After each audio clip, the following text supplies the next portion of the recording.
من الشیطان الرجیم بسم اللہ الرحمن الرحیم قال اللہ تبارک و تعالی فی القرآن المجید والفرقان الحمید لقد رضی اللہ اذ یبایعونک تحت الشجرہ صدقت یا رب العالمین ان اللہ وملائکتہ یصلون علی النبی یا ایہا الذین آمنوا صلوا علیہ وسلموا تسلیما بلغ العلا بکمالہ کشف الدجا بجمالہ حسنت جمیع خصالہ صلوا علیہ وآلہ بلغ العلا بکمالہ کشف الدجا بجمالہ حسنت جمیع خصالہ صلوا علیہ وآلہ وبارک وسلم۔ اللہ رب العزت کی کتاب لا ریب میں سے سورۃ الفتح میں سے ایک آیت مقدسہ کا مختصر حصہ تلاوت کیا ہے۔ اللہ کریم ہم سب کو قرآن کے اسرار اور رموز سمجھ کر زندگیاں بسر کرنے کی توفیق عطا فرمائے۔ اللہ رب العزت نے قرآن مجید میں ارشاد فرمایا لقد رضی اللہ، تحقیق اللہ ان سے راضی ہو گیا۔ کن لوگوں سے؟ آگے وضاحت کی اذ یبایعونک تحت الشجرہ، جن لوگوں نے درخت کے نیچے بیٹھ کے نبی پاک صلی اللہ علیہ وسلم کے ہاتھ پر بیعت کی، اللہ ان سے راضی ہو گیا۔ بیعتیں بہت ساری ہوئی اور مختلف مقامات پر ہوئی۔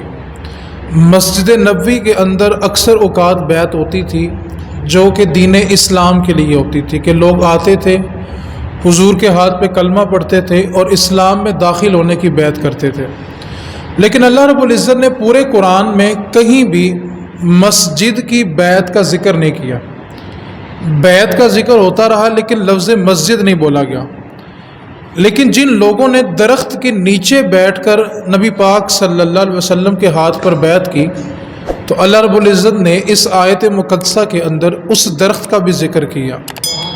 یہ درخت بعض مفسرین نے لکھا کہ کانٹے دار ایک درخت تھا، بعض نے لکھا کہ یہ بیری کا درخت تھا۔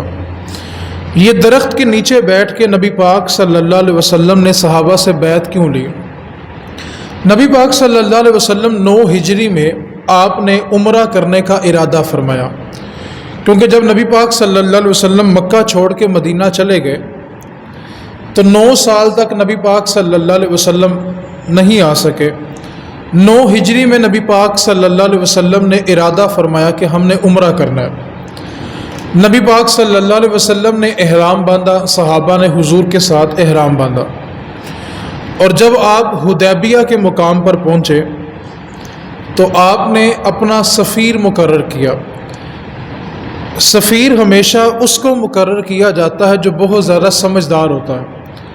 نبی پاک صلی اللہ علیہ وسلم نے اپنا سفیر عثمان غنی رضی اللہ تعالی عنہ کو مقرر کیا اور حکم دیا کہ عثمان مکے میں چلے جاؤ اور مکے والوں سے 2 باتیں کرنی ہے۔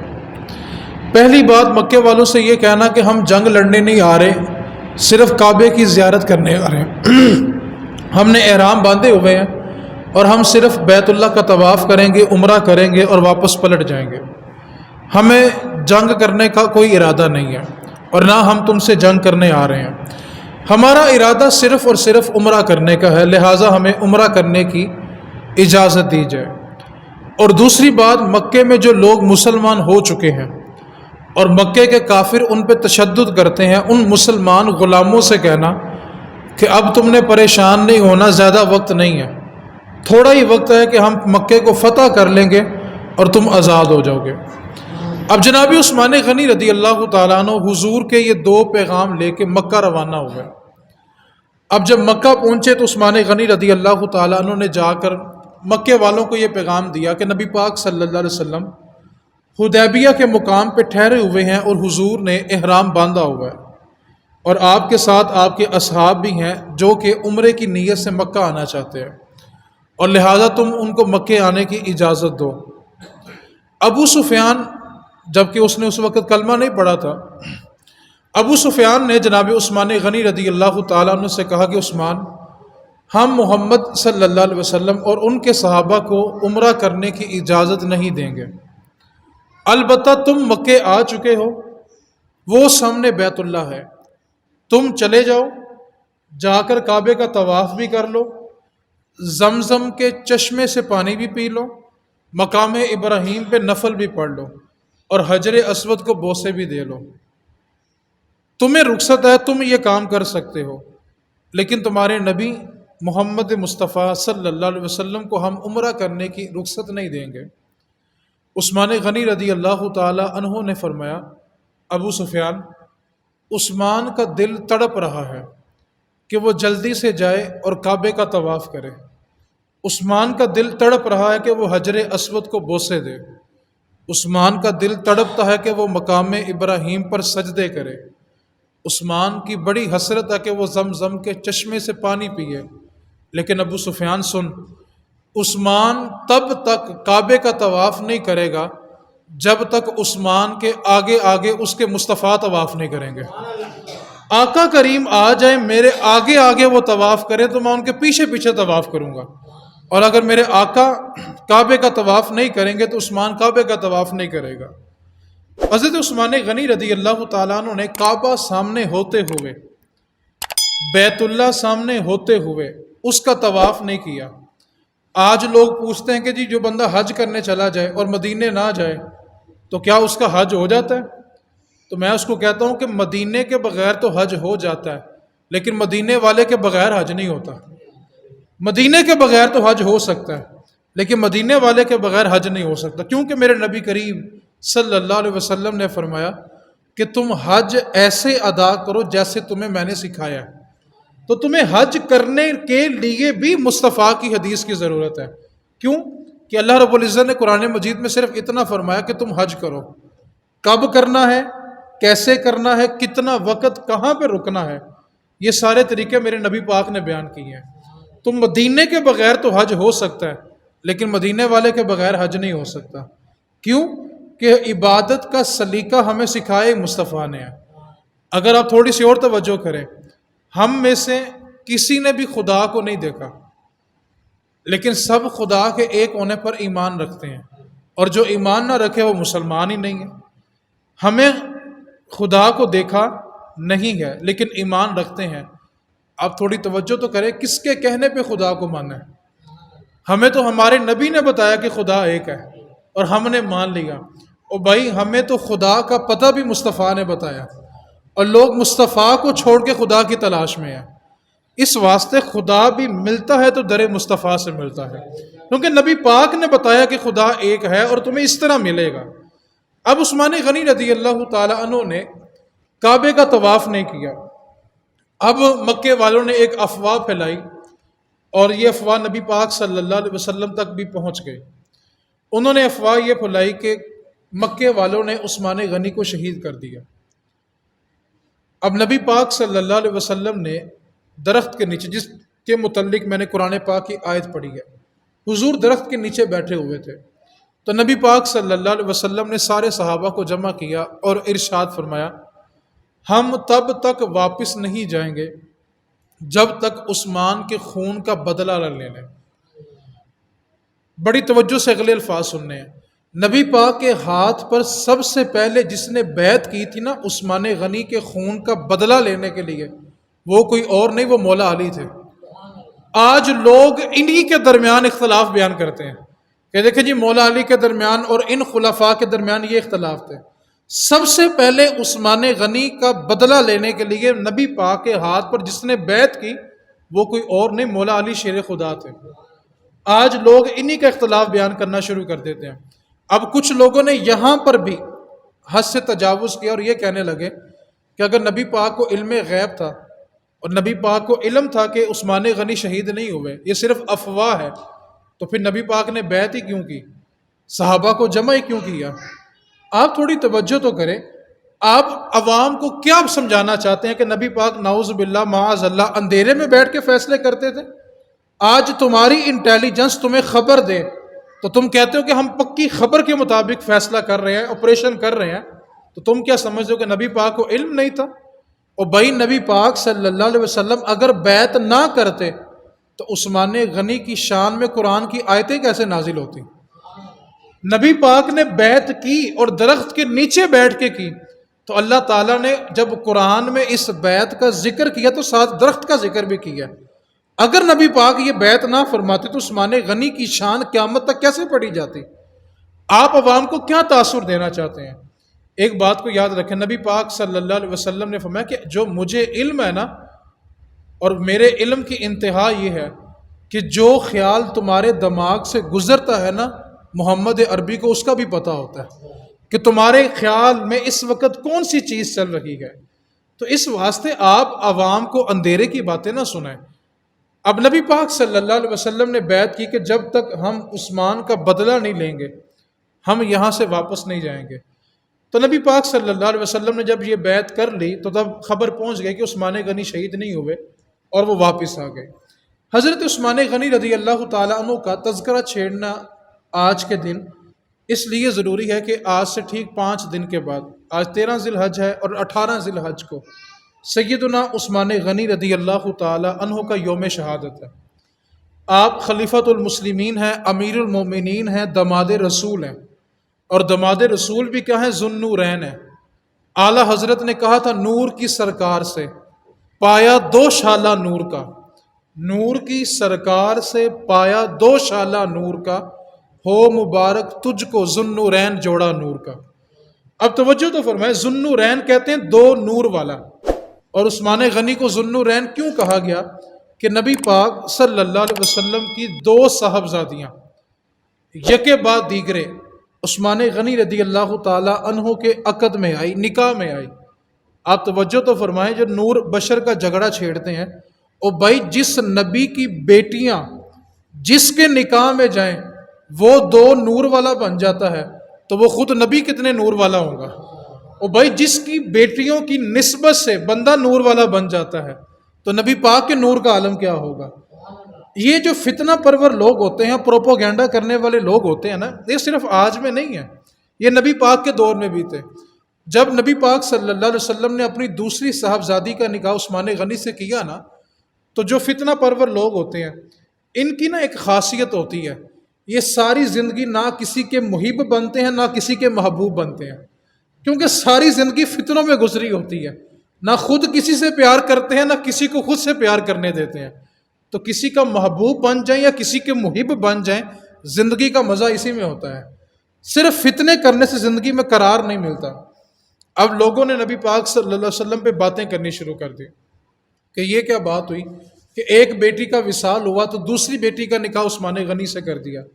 اب یہ افواہیں چلتی چلتی، پروپوگنڈا چلتا چلتا نا نبی پاک کے کانوں تک پہنچا کہ لوگ مدینے میں یہ باتیں کر رہے ہیں کہ نبی کریم صلی اللہ علیہ وسلم نے، محمد صلی اللہ علیہ وسلم نے اپنی ایک بیٹی کے وصال کے بعد دوسری بیٹی کا نکاح بھی عثمان غنی سے کر دیا۔ تو نبی پاک صلی اللہ علیہ وسلم نے ان پروپوگنڈا کرنے والوں سے ارشاد فرمایا، سنو تمہیں پریشان ہونے کی ضرورت نہیں ہے، اللہ کی قسم اگر محمد کی 40 بیٹیاں ہوتی تو وہ ایک ایک کر کے ساری عثمان غنی کے نکاح میں دے دیتا۔ تم 2 کے بارے میں پریشان ہو، 40 بھی ہوتی، ایک کا انتقال ہوتا تو نبی دوسری اس کے نکاح میں دیتا۔ اور عثمان غنی رضی اللہ تعالی عنہ کا یہ ایک واحد اعزاز ہے، آدم علیہ السلام سے لے کے اور قیامت تک یہ صرف عثمان غنی کا اعزاز ہے کہ کسی بھی انسان کے نکاح میں نبی کی 2 بیٹیاں آئی ہوں۔ یہ عثمان غنی کے علاوہ کسی کا اعزاز نہیں ہے، آدم علیہ السلام سے لے کے قیامت تک۔ یہ اعزاز صرف اور صرف عثمان غنی کے پاس رہے گا کہ آپ کے نکاح میں نبی کریم صلی اللہ علیہ وسلم کی 2 بیٹیوں کا عقد ہوا اور آپ نے ان سے نکاح فرمایا۔ نبی کریم صلی اللہ علیہ وسلم کے پیارے صحابی، خلیفۃ المسلمین، امیر المومنین، دماد رسول سیدنا عثمان غنی رضی اللہ تعالیٰ عنہ، آپ انتہائی مالدار، انتہائی سخی بندے تھے۔ ایک بات کو یاد رکھیں، مالدار سخی نہیں ہوتا، اور جو سخی ہوتا ہے وہ مالدار نہیں ہوتا۔ میاں محمد بخش رحمۃ اللہ علیہ نے فرمایا تھا، مالاں والے سخی نہیں ہوندے، مالاں والے سخی نہیں ہوندے تے سخیاں کول مال نہیں ہوندا، مالاں والے سخی نہیں ہوندے تے سخیاں کول مال نہیں ہوندا، ایتھے اوتھے دوویں جہانی، ایتھے اوتھے دوویں جہانی، سخی کدی کنگال نہیں ہوندا۔ مالاں والے سخی نہیں ہوندے تے سخیاں کول مال نہیں ہوندا، ایتھے اوتھے دوویں جہانی، سخی کدی کنگال نہیں ہوندا۔ مولانا روم نے یہاں پر ایک فلسفہ بیان کیا، یہ سب کے لیے، میرے سمیت سب کے لیے بڑا کمال کا فلسفہ ہے۔ مولانا روم فرماتے ہیں کہ جس کنویں سے سارا پانی نکالیں گے نا، اسی کنویں میں تازہ پانی آتا ہے۔ اگر آپ کنویں سے سارا پانی نہ نکالیں تو پانی پڑا پڑا باسی ہو جاتا ہے، اور اگر پانی مسلسل ٹھہرا رہے تو وہ بیماریوں کا منبع بھی بن جاتا ہے۔ مولانا روم فرماتے ہیں کہ کنویں سے سارا پانی نکالو تو تازہ آتا ہے، اسی طرح اپنا سارا مال دو تو بعد میں تازہ بھی آتا ہے، ورنہ مال بھی پڑا پڑا باسی ہو جاتا ہے۔ مالاں والے سخی نہیں ہوندے تے سخیاں کول مال نہیں ہوندا، ایتھے اوتھے دوویں جہانی، سخی کدی کنگال نہیں ہوتا، سخی کبھی غریب نہیں ہوتا۔ اب بندہ سوچتا ہے کہ ایک بندہ بانٹتا رہتا ہے، ختم ہی نہیں ہوتا، اور بھائی ختم ہوتا ہے، لیکن ختم ہوتے ہی اللہ نیا بھی عطا کر دیتا ہے، کیونکہ کنویں کی یہ خاصیت ہوتی ہے کہ آپ سارا پانی نکال لیں گے تو زمین سے کیا آتا ہے؟ تازہ پانی آتا ہے۔ اور مولانا روم فرمایا کرتے تھے کہ میں ہمیشہ اس کنویں سے پانی پیتا ہوں جہاں لوگوں کا رش ہوتا ہے، کیوں کہ وہ سارا پانی نکال لیتے ہیں اور تازہ پانی آ جاتا ہے، اور جس کنویں کے گرد رش نہیں نہ ہوتا اس کا پانی پڑا پڑا باسی ہو جاتا ہے۔ اور یہی صورتحال بندے کے مال کی ہوتی ہے، جس کے گرد رش ہوتا ہے نا، اللہ اس کو تازہ عطا کرتا رہتا ہے، اور جس کا مال پڑا رہتا ہے وہ پڑے پڑے کیا کرتا ہے؟ آخرت میں اس کا پھندا بن جاتا ہے۔ اب توجہ تو فرمائے، کمایا زندگی میں ہم نے ہوتا ہے، کیا کہا؟ یہ بڑی فلسفے کی بات ہے۔ کماتا کون ہے؟ ہم۔ کھائیں گے کون؟ بچے۔ کمایا کس نے؟ ہم نے۔ اور کھایا کس نے؟ بچوں نے۔ اور حساب پھر ہم نے دینا ہے۔ انسان اس فلسفے کو سمجھے، کمانے کے لیے مشقت ہم نے کی، تکلیفیں ہم نے اٹھائی، کھانا بچوں نے ہے، اور حساب پھر ہم نے دینا۔ امام غزالی کے پاس نا ایک بندہ آ گیا، امام غزالی سے کہنے لگا کہ میں نے زندگی میں جتنا بھی مال کمایا ہے نا، میری یہ خواہش ہے کہ سارے کا سارا مال میرے ساتھ میری قبر میں چلا جائے، میں دنیا میں مال چھوڑ کے جانا نہیں چاہتا، جب حساب میں نے دینا ہے تو میں قبر میں ساتھ لے کے جاؤں گا۔ مجھے کوئی طریقہ ایسا بتائیں کہ میں دنیا میں جتنا بھی مال کماؤں سارے کا سارا میرے ساتھ میری قبر میں چلا جائے۔ امام غزالی نے فرمایا ہاں ایک طریقہ ہے۔ اب بندہ بڑا خوش ہوا، چلو میرے مسئلے کا حل مل گیا کہ میرا سارا مال میرے ساتھ میری قبر میں چلا جائے گا۔ امام غزالی نے فرمایا ہاں وہ طریقہ یہ ہے کہ تم ایسا کرو، اپنا سارا مال جمع کرو اور سارے کا سارا اللہ کی بارگاہ میں صدقہ کر دو، وہ سارا مال ثواب بن کے تیری قبر میں آ جائے گا۔ اس کے سوا کوئی صورت نہیں ہے کہ تیرا کمایا ہوا تیرے ساتھ چلا جائے۔ اگر تو چاہتا ہے کہ تیری کمائی تیرے ساتھ تیری قبر میں چلی جائے تو اس کا ایک ہی طریقہ ہے کہ اس مال کو اللہ کی بارگاہ میں خرچ کر دو۔ تو تازہ پانی کس کنویں میں آتا ہے؟ جس میں سارا پانی نکال لیا جائے۔ اب حدیث پاک سنیں، نبی پاک صلی اللہ علیہ وسلم نے تبوک کے موقع پہ جب اعلان فرمایا کہ جہاد کے لیے نکلنا ہے تو ساز و سامان کی ضرورت ہے۔ اب نبی پاک صلی اللہ علیہ وسلم کو 1000 اونٹ فوجیوں کے لیے بما سامان چاہیے تھے، 1000 اونٹ درکار تھے، گھوڑے درکار تھے جنگ لڑنے کے لیے۔ یہ وہ موقع ہے کہ جہاں عمر فاروق گھر کا آدھا سامان لے آئے، جناب صدیق سارا سامان لے آئے، صحابہ کے پاس جو جو کچھ تھا سارا کچھ حضور کی گود میں لا کے ڈال دیا۔ اب نبی پاک نے فرمایا کہ جہاد کے لیے 100 سواریاں 1000 سواریاں بما سامان چاہیے۔ جناب عثمان کھڑے ہوئے، عرض کیا آقا 200 سواریاں اور ان کا سامان میں دیتا ہوں۔ اتنی بات کی اور بیٹھ گئے۔ پھر نبی پاک صلی اللہ علیہ وسلم نے دوبارہ اعلان کیا کہ اور کون دیتا ہے؟ حضرت عثمان غنی پھر احساس میں ڈوب گئے کہ میرے نبی پاک کو پھر اعلان کرنا پڑا، پھر کھڑے ہو گئے، عرض کیا آقا عثمان 200 گھوڑے اور سامان کے ساتھ دیتا ہے۔ اس کو سادہ لفظوں میں سمجھنا ہونا تو یہ سمجھ لیں 200 فوجیوں کا سامان۔ اب سامان میں کیا تھا؟ اس وقت گھوڑا بھی تھا، اس کا کجاوا بھی تھا، لوہے کی جیکٹ بھی تھی، تلوار بھی تھا، نیزہ بھی تھا، تیر بھی تھا، کمان بھی تھا۔ یہ سارا کچھ ملائیں تو ایک فوجی کا سامان بنتا تھا، اور 200 پہلے دیا، 200 پھر دیا۔ نبی پاک نے جب تیسری بار اعلان کیا نا تو شیخ عبدالحق محدث دہلوی لکھتے ہیں ازالہ کے اندر کہ عثمان غنی نے اپنا گریبان یوں پکڑا اور کہا عثمان تیرے ہوتے ہوئے نبی کو پھر اعلان کرنا پڑا، تو موجود ہے اور نبی پاک کو پھر اعلان کرنا پڑا۔ اب عثمان غنی کہتے ہیں کہ میں سوچ رہا تھا کہ میں اپنا سب کچھ بھی دے دوں تو صرف اور صرف 800 گھوڑے سامان کے ساتھ تیار ہوں گے، اور نبی پاک کو تو 1000 چاہیے۔ میں سب کچھ دے بھی دوں تو میرے پاس تو 200 پھر بھی کم ہے، اب میں کیا کروں؟ جب نبی پاک نے چوتھی بار جملہ دہرایا نا کہ اور کون ہے، تو عثمان غنی کہتے ہیں میں بے ساختہ کھڑا ہو گیا اور کہا آقا سارا ہی میں دوں گا، سارا میں دوں گا۔ اور پھر میں سوچ میں پڑ گیا کہ تھا تو 800 ہے اور میں نے حامی بھر رہی ہے 1000 کی۔ کہتے ہیں میں باہر نکلا تو میں نے 200 سواریوں کا قرض اٹھایا، اور قرض اٹھا کے آقا کریم کی گود میں لا کے اعلان کر دیا آقا میرا سب کچھ آپ پہ قربان ہے، 1000 مجاہد تیار کریں۔ یہ 1000 سواریاں کھڑی ہیں۔ اب جب سواریاں تیار ہوگی، جنگ شروع ہوگی، نبی پاک کو فتح ہوگی، حضور واپس آ گئے، تو عثمان غنی کہتے ہیں اب 200 سواریوں کا قرضہ تھا، اب میں اس میں تھا کہ قرض کیسے ادا کرنا ہے۔ تو عثمان غنی فرماتے ہیں کہ اللہ تعالیٰ نے واپسی پہ میرا ایک سودا تھا بیچنے کے لیے، وہ سودا ایسا تھا کہ میری یہ خواہش تھی کہ یہ پورے میں بھی بک جائے نا تو بڑی بات ہے، تاکہ نقصان نہ ہو، پورے میں بک جائے۔ اور عثمان غنی کہتے ہیں کہ جب میں واپس آ کے اس سودے کو بیچنے کے لیے نکلا تو اللہ نے اسی سودے میں مجھے 11 گنا زیادہ نفع عطا فرمایا۔ کیونکہ بلا مالاں والے سخی نہیں ہوندے تے سخیاں کول مال نہیں ہوندا، ایتھے اوتھے دوویں جہانی، سخی کدی کنگال نہیں ہوندا، اور بھائی بانٹنے والا کبھی کنگال نہیں ہوتا۔ سیدنا عثمان غنی رضی اللہ تعالیٰ عنہ۔ اب جو میں حدیث بیان کرنے لگا ہوں نا، آپ نے اس حدیث کو بڑی توجہ کے ساتھ سمجھنا ہے۔ یہ حدیث پاک آپ کو آگے محرموں میں کام آئے گی، انشاءاللہ تفصیل سے اس پہ کلام کریں گے، لیکن آج آپ نے حدیث یاد کر لینی ہے۔ نبی پاک صلی اللہ علیہ وسلم نے ایک دن اپنے حجرے سے نکلے اور سیر کرتے کرتے نا جنت البقیع کے قریب سے گزرے۔ جنت البقیع وہ قبرستان ہے جو نبی پاک کے قدموں میں موجود ہے، اور نبی پاک کا اعلان ہے کہ جو بھی اس قبرستان میں دفن ہوگا میں محمد قیامت والے دن اس کی سفارش کروں گا۔ یہ نبی پاک کے بالکل قدموں میں موجود ہے جنت البقیع۔ یہ جنت البقیع وہ قبرستان ہے جس قبرستان کے اندر 10,000 صحابہ مدفن ہیں۔ سیدہ طیبہ طاہرہ فاطمہ الزہرا رضی اللہ تعالی عنہا، آپ کی قبر مبارک بھی جنت البقیع میں ہے۔ آپ کے بڑے صاحبزادے امام حسن و مجتبیٰ رضی اللہ تعالی عنہ کی قبر مبارک بھی جنت البقیع میں ہے۔ عثمان غنی کا روضہ بھی جنت البقیع میں ہے۔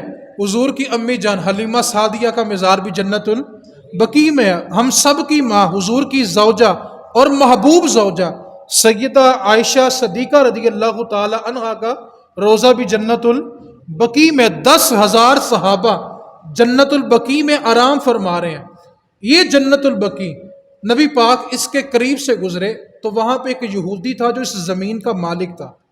بڑی توجہ کے ساتھ حدیث پاک سننی ہے۔ آج لوگوں کو پتہ نہیں کیا ہو گیا، حیا ہی نہیں آتی، شرم ہی نہیں آتی کہ صحابہ کے بارے میں بے باکیاں کرتے رہتے ہیں۔ نبی پاک نہ وہاں سے گزرے تو دیکھا کہ ایک یہودی جو اس زمین کا مالک تھا، اس نے اس زمین کے اوپر نہ اپنے اونٹ باندھے ہوئے تھے، اور نبی پاک اس کے قریب سے گزرے، اس کو دیکھا، اور جب واپس اپنے گھر تشریف لائے نا تو رستے میں عثمان غنی کھڑے تھے۔ آ کے نبی پاک نے نا عثمان غنی سے فرمایا عثمان ذرا وہ چکر لگانا اس طرف، میں دیکھ کر آیا ہوں زمین بڑی کمال کی ہے۔ عثمان سے کیا فرمایا؟ عثمان چکر لگانا زمین بڑی، لفظ بولیں گے تو حدیث سینے میں اتر جائے گی، چکر لگانا زمین بڑی کمال کی ہے۔ صرف اتنے لفظ بولے کہ چکر لگانا زمین بڑی کمال کی ہے۔ عثمان غنی نے نبی پاک کا فرمان سنا اور چلے گئے۔ جا کے دیکھا کہ یہودی بیٹھا ہوا ہے، اس نے اپنے اونٹ باندھے ہوئے ہیں، جا کے نا اس سے سودا کرنا شروع کر دیا۔ سودا کرتے کرتے کرتے زمین ہی خرید لی، زمین خریدی اور واپس مسجد نبوی میں آئے تو آ کے عرض کی آقا میں زمین خرید آیا ہوں۔ نبی پاک نے عثمان میں نے کہا تھا چکر لگانا ہے، عرض کی آقا آپ نے یہ بھی تو کہا تھا نا بڑی کمال کی ہے، آپ نے تو یہ بھی تو کہا تھا نا کہ زمین بڑی کمال کی ہے، صرف چکر لگانے کا تو نہیں نا کہا تھا کہ زمین بھی بڑی کمال کی ہے، تو میں نے خرید لی ہے۔ اب یہ جنت البقیع زمین کس نے خریدی؟ پھر بولے او بھائی ہوش کے ناخن لو صحابہ پہ بے باکیاں کرنے والو، جس زمین کے ٹکڑے میں حضور کے جگر کا ٹکڑا سیدہ طیبہ طاہرہ فاطمہ الزہرا آرام کر رہی ہیں نا، وہ زمین کا تحفہ دینے والے عثمان غنی رضی اللہ تعالیٰ عنہ ہے۔ آج تم انہی کے بارے میں اختلاف بے باکیاں کرتے ہو، شرم ہی نہیں آتی؟ اور ہمارے بولے بالے بھائی معصوم سے لوگ ہوتے ہیں، کیا کہتے ہیں؟ یار انہیں گال کی تھی، میرے کو حوالہ ہی نہیں سی ہے، اور بھائی تم منہ توڑو اس کا۔ نبی پاک صلی اللہ علیہ وسلم نے فرمایا کہ اللہ تعالیٰ نے عالم ارواح میں سب کے دلوں کو کنگالا، سب کے دل چیک کیے، اور اللہ تعالیٰ نے نبیوں کے بعد سب سے بہترین دل میرے صحابہ کے پائے ہیں۔ آج لوگ صحابہ کے بارے میں ہم کیا کہتے ہیں؟ یار میرے کو حوالہ نہیں سی ہے، اور بھائی آپ کا حوالہ سب سے بڑا آپ کا مضبوط ایمان ہے۔ آپ کا ایمان مضبوط ہونا چاہیے کہ بھائی صحابہ ایسے نہیں ہو سکتے۔ آج لوگ بک بک کرتے ہیں، ہم سننا شروع کر دیتے ہیں، بھائی کیا ہو گیا؟ آپ مسلمان ہیں۔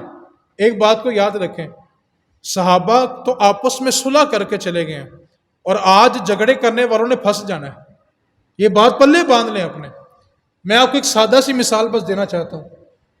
قبر میں جو سوال ہونے ہیں، کیا اس میں یہ سوال شامل ہے کہ صحابہ نے جو آپس میں جنگیں کی اس کے بارے میں تمہارا کیا عقیدہ ہے؟ کیا قبر میں یہ سوال ہونا ہے؟ بولے تو صحیح یار، آہستہ بولے، کچھ نہیں ہوتا یار۔ سوال ہونا قبر میں۔ قبر میں کون سے سوال ہیں؟ رب کون ہے، دین کیا ہے، اور مصطفیٰ کے بارے عقیدہ کیا ہے، بس۔ حشر میں چلے جائیں، کیا آپ سے یا مجھ سے یہ سوال ہونا، بتاؤ تمہارا ان کے صحابہ کی جنگوں کے بارے میں کیا عقیدہ ہے؟ نہیں سوال ہونا۔ جب ہم سے دنیا میں سوال نہیں، قبر میں سوال نہیں، حشر میں سوال نہیں، تو پھر ہم آپس میں جھگڑے کیوں کر رہے ہیں؟ اور بھائی جس کا سوال ہونا ہے اس کی تیاری کرو۔ نہ قبر میں سوال ہے، نہ دنیا میں سوال ہے، نہ حشر میں سوال ہے، اور آپس میں جھگڑے بھی کرتے جا رہے ہو، امت میں انتشار بھی پھیلاتے جا رہے ہو۔ اور بھائی جو سوال قبر میں ہے، حشر میں، ان کی تیاری کرو۔ تو جس زمین کے اوپر مولا حسن پاک آرام فرما رہے ہیں، وہ زمین کس نے دی تھی؟ اماں عائشہ جہاں آرام کر رہی ہیں، زمین کس نے دی تھی؟ حضور کی امی جان حلیمہ سعدیہ جہاں آرام کر رہی ہیں، زمین کس نے دی تھی؟ اور بھائی یہ تو زمین تحفہ کرنے والے بھی عثمان غنی ہیں، اور آپ آج تم ان کے بارے میں بک بک کرتے ہو۔ ہوش کرو، ہوش کے ناخن لو۔ حضور کی لاڈلی صاحبزادی، تو کس نے دی زمین؟ پھر بولیں۔ یہ لفظ میں آپ کو یاد کروانا چاہتا ہوں تاکہ آپ کا ایمان مضبوط رہے۔ اب بڑی توجہ کے ساتھ اگلی حدیث پاک سنیں۔ آپ نے وہ زندگی میں سنا ہوگا نا کہ وہ ایک کنواں تھا جو یہودی پانی بیچتا تھا، اور عثمان غنی نے خرید، سب کو یاد ہے نا؟ بس میں وہ واقعہ نہیں سنا رہا، بس آخری لفظ سنا رہا ہوں۔ وہ جو کنواں تھا نا، وہ 500 یا 700 دینار کا تھا، اس سے مہنگا نہیں تھا۔ لیکن نبی پاک نے کیا فرمایا تھا؟ جو کنواں خریدے گا میں کیا دوں گا؟ جنت دے دوں گا۔ کنواں خریدے، مسلمانوں کو وقف کرے، میں اس کو کیا دے دوں گا؟ جنت دے دوں گا۔ عثمان غنی چلے اور جا کے یہودی سودا شروع کیا۔ کنواں کتنے کا تھا؟ 500 یا 700 دینار کا، اس سے مہنگا نہیں تھا۔ جا کے یہودی سے کہا کہ میں نے یہ کنواں خریدنا۔ اس کو پتہ تھا کہ عثمان بڑا پکا تاجر ہے، اور عرب کے لوگ اس کی مثالیں بھی دیتے ہیں، یہ کنواں خریدنے آیا تو خرید کے جائے گا، اور بندے کی اوقات بتاتی کہ اس نے قیمت کتنی لگائی ہے۔ کنویں کی قیمت کیا تھی؟ 500 یا 700 دینار۔ اب عثمان غنی نے فرمایا کہ بھئی تم کنواں بیچ دو۔ اس نے کہا میں نے تو کوئی نہیں بیچنا۔ کہا بیچ دو؟ کہتا میں نے کوئی نہیں بیچنا۔ عثمان غنی نے فرمایا تم بیچو تو میں منہ مانگی قیمت دوں گا۔ اب اس کو پتا تھا کہ عثمان جس سودے پہ ہاتھ ڈالتا ہے بس وہ خرید کے ہی جاتا ہے۔ اس نے کہا ٹھیک ہے بیچوں گا، لیکن 3000 دینار دوں گا۔ قیمت تھی کتنی؟ 500 یا 700، اور مانگی کتنی اس نے؟ 3000 دینار، اور ساتھ ایک شرط رکھی کہ ایک دن پانی میں بھی بیچوں گا، ایک دن تمہارا ایک دن ہمارا۔ فرمایا ٹھیک ہے سودا منظور ہے۔ 3000 دینار دیے، اور ساتھ فرمایا کیا؟ کہا تو نے قیمت اپنی اوقات کے مطابق لگائی ہے، اور میں جیب میں 40,000 دینار ڈال کے آیا تھا۔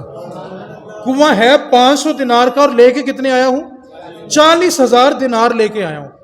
اس نے کہا عثمان پہلے مجھے یہ بات بتا، تو بڑا سمجھدار تاجر ہے، اور تیری تجارت ہمیشہ نفع والی ہوتی ہے، نقصان والی نہیں ہوتی۔ تجھے پتا ہے کہ میرا کنواں 500 700 سے مہنگا نہیں ہے، اور تو لے کے 40,000 دینار ہے، وجہ کیا ہے؟ آپ نے فرمایا مسئلہ کنویں کی قیمت کا نہیں تھا، مسئلہ مصطفیٰ کے فرمان کا تھا، کہ میرے نبی نے کہا تھا کہ جنت ملنی ہے۔ اب کیا ہوا جی؟ سودا لے لیا، ایک دن کی شرط رکھی، جس دن وہ کنویں پہ آئے تو پانی بیچا کرے، اور جس دن عثمان غنی کی باری آئی۔ یہ میں نے بات آخر والی اس لیے سنائی ہے کہ عثمان غنی کی جس دن باری ہوتی تھی نا، آپ صرف مسلمانوں کے لیے نہیں، کافروں کے لیے بھی فری پانی دیتے تھے۔ کافر بھی وہاں سے فری پانی لیتے تھے آ کے۔ آج لوگ بڑی جلدی نا فتویٰ لگا دیتے ہیں، میں ان سے کہتا ہوں بھائی تھوڑی مہربانی کیا کرے، تھوڑا سا ہاتھ ہلکا رکھا کرے۔ کافر کو آپ اپنے پاس آنے نہیں دیتے، خود اس کے پاس چل کے نہیں جاتے، تو تبلیغ کہاں پہ کریں گے؟ یا تو اس کو اپنے پاس بٹھائیں، اس کو تبلیغ کریں، یا خود چل کے اس کے پاس جائیں، اس کو جا کے تبلیغ کریں۔ تو بس میں خلاصہ کلام ذکر کر رہا ہوں۔ جناب عثمان غنی رضی اللہ تعالیٰ عنہ، آپ کو شہید کیوں کیا گیا؟ بس ایک حدیث پاک سنا رہا ہوں، اگلے جمعے یہیں سے گفتگو شروع کریں گے۔ نبی پاک صلی اللہ علیہ وسلم نے ایک دن مسجد قباء کے نزدیک ایک تالاب تھا، نبی پاک اس میں نا اپنے پاؤں مبارک لٹکا کے بیٹھے ہوئے تھے، تھوڑا پنڈلی مبارک سے تہمت اٹھایا ہوا تھا اور پانی میں پاؤں لٹکا، جیسے ہم پانی کے کنارے بیٹھتے ہیں تو پانی کے ساتھ پانی ڈالتے ہیں اور اس سے کھیلتے ہیں، نبی پاک اسی طرح عمل فرما رہے تھے کہ جناب ابو بکر آئے اور آ کے کنارے بیٹھے اور پاؤں ڈال لیے، جناب عمر آئے، جناب عثمان آئے اور پاؤں اس تالاب کے اندر ڈالے اور بیٹھ گئے۔ تو نبی پاک صلی اللہ علیہ وسلم کے ہاتھ میں نے ایک انگوٹھی تھی، نبی پاک نے فرمایا کہ میرے بعد یہ انگوٹھی ابو بکر کے پاس جائے گی، ابو بکر کے پاس جب انگوٹھی ہوگی اس کے بعد یہ عمر کے پاس جائے گی، اور عمر کے بعد یہ انگوٹھی عثمان کے پاس جائے گی، اور ایک دن عثمان اسی کنویں کے کنارے، اس تالاب کے کنارے بیٹھا ہوگا اور اسی طرح پانی میں اس نے ٹانگیں لٹکائی ہوں گی اور یہ انگوٹھی اسی تالاب میں گر جائے گی، اور عثمان بڑا تلاش کرے گا، بڑی تلاش کے بعد بھی اس کو نہیں ملے گی، اور اس کے بعد میری امت میں فتنے شروع ہو جائیں گے۔ پھر ایسا ہوا کہ جناب عثمان کا دور آیا، اسی تالاب میں انگوٹھی گری اور بڑی تلاش کے بعد نہیں ملی، اور اس کے بعد امت میں فتنے شروع ہوئے، اور ان فتنوں کا نتیجہ جو تھا وہ عثمان غنی کو شہید کیا گیا۔ اسباب کیا تھے، وجہ کیا تھی، انشاءاللہ آئندہ جمعے اسی پہ یہیں سے کلام شروع کریں گے۔ اللہ کریم ہم سب کو صحابہ اور اہل بیت کا دامن تھامنے کی توفیق عطا فرمائے۔ وما علینا الا البلاغ۔